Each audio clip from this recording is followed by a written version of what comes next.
I didn't know a lot what to expect. I had been involved in the R&D in it. It was some feedback on the design. I knew some things were going to be different. I knew that we were going to have the 6 cameras instead of the 1 camera that rotated around. So I was very excited about that. And I knew that that was going to add some speed. I also knew that it was a dual pulse laser, which meant it had 2 different laser pulses, one for the intraocular structures and one for the corneal structures and the things that we do to the cornea. So I was curious about how those treatments would be and how they would work and how it would be in the operating room once we did the laser treatment.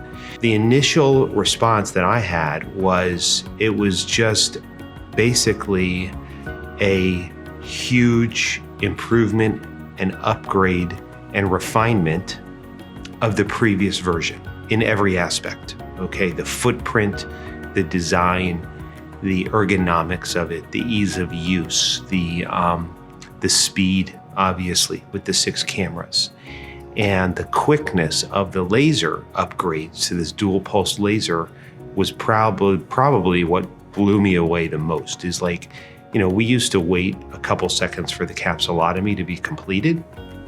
New device, the Ally, the speed of it, there's no time for the patient to move and cause any trouble.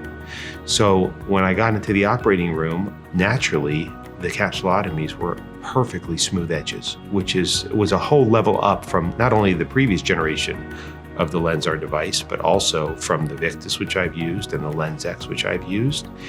It was phenomenal. Now, the speed overall freed up a lot more time in the operating room for me, allowed me to move quicker, allowed me to be able to be involved in my fellows' cases more because I wasn't in the laser room, or he or she wasn't in the laser room as long.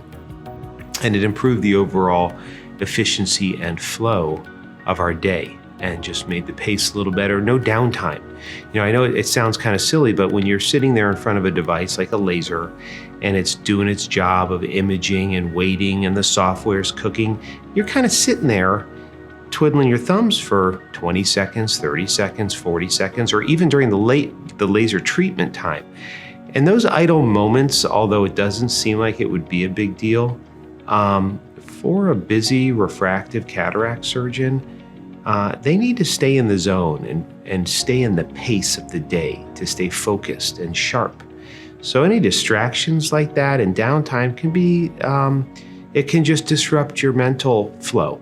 And it's a weird thing, but it's kind of like the equivalent of an athlete, of how they get in the zone when they're, like at the end of the game, when the time is running out, or in the playoffs. I mean, this takes a lot of intensity to do what we do, case in, case out, paying attention, making sure every case goes perfect. So the more automated, the better flow you have through your day, and the more seamless the whole process is, it's just going to translate into a better result ultimately for the patient and a better experience for the surgeons involved.